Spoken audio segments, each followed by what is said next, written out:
Hey, I'm Nikki from Start Your Own Family Daycare, and I'm doing this little video which is all about my 3 tips to really treat your family daycare like a real business. Now, I do go through this a lot in my blog because I really feel like educators are missing that part. They're loving the childcare part, they're loving the resources, but they're missing the part that this is actually a business that they need to run. So my 3 tips really focus around finances and being professional. So the first tip is really making sure that your finances are organized. So just like any business, you should have a separate business account aside from your personal bank account. So you want to make sure that all your business related income and expenses are coming out of that account, looking at how much can you pay yourself on a weekly basis rather than just drawing all the income out from the fees that you get from families and from Centrelink and things like that, and then having to quickly fumble around when it comes to tax time to try and pay taxes, or when you need to buy resources and stuff like that. It's going to come out of the, your home kitty, I guess, which we don't want. We really want to make sure that you're paying yourself a wage and that your finances are in order. Now, this can take time. It's not going to just happen overnight, and it took me a long time to have the discipline to do this and to get into the swing of doing it, but it's really, really important. And the second thing, my second tip is really to make sure you've got a budget.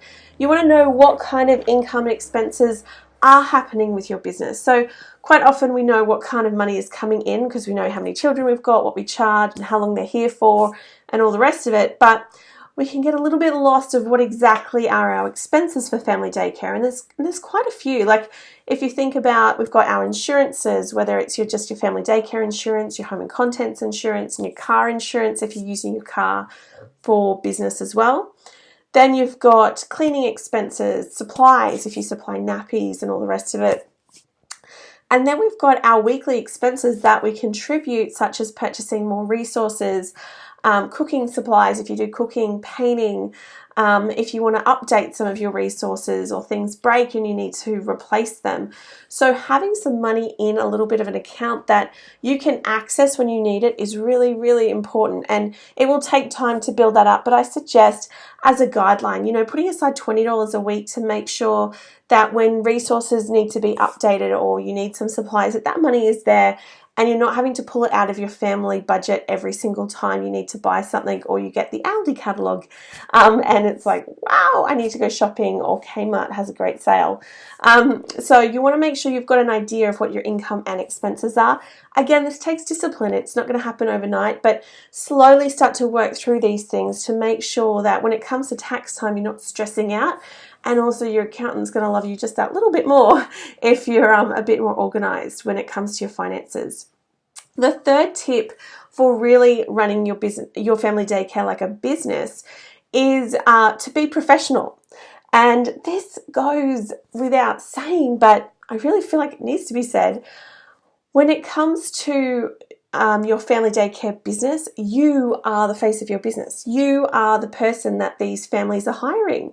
It's about you, whether you come across as professional, whether you come across as really nurturing, caring, and supportive of what the families want. So you need to be super professional about this. So you want to make sure that you're dressed properly, you're neat and tidy, your home is presented properly when people come for an interview.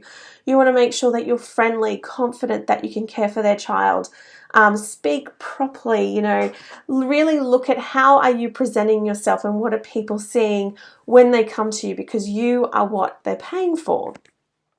You also want to make sure that you're professional when you go to playgroups and the library and excursions and things like that. When you're out in the community as a family daycare educator, or even when you're not working and people know you're a family daycare educator, that's still important.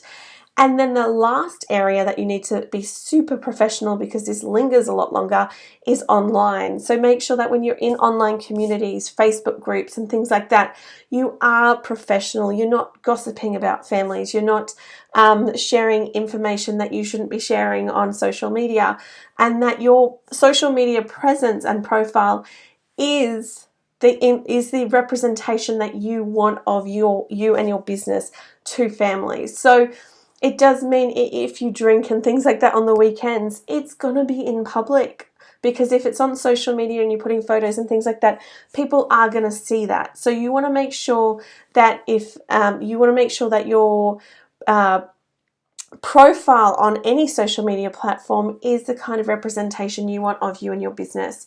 And that's really important. And that's one of the sucky things about social media, is everyone can find everything about you, and sometimes it's not exactly what you want, but that's just the way it is. So you need to make sure that everything is professional.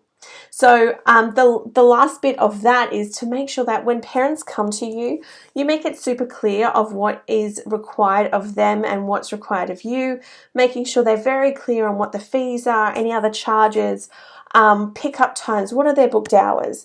Some parents haven't used family daycare before. Maybe they used long day care before, or maybe they haven't used any care before. They don't know how it works. So you need to make sure that they are fully informed, and don't assume they're going to read your handbook. They'll sign that piece of paper saying they've read your handbook, and highly likely they haven't. But it's your responsibility to make sure that they're fully aware of what your rules, regulations, and policies are, so that you don't have those discussions of thinking, oh my gosh, they're just taking full advantage of me. But they might just think that's the way things are. So it's up to you to make sure that they're aware of what those issues are. It's up to you to make sure they know what booked hours means. It's up to you to know that, it's up to you to let them know that payment is due on this day, so payment must be in your bank account on this day.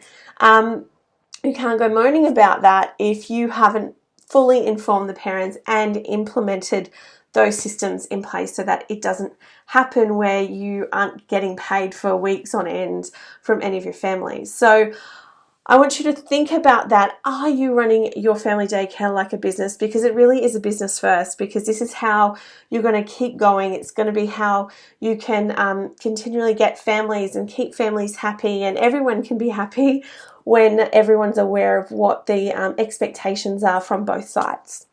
All right, I hope you really did enjoy this video. If you'd like to hear more, come and check out the Family Daycare Academy. You can check it out at fdcacademy.com, and the link is in the article below. I would love to see you in there. In there I share all my different resources, online courses, and things like that to help support you in your business and in the educational side of family daycare. All right, I will see you later.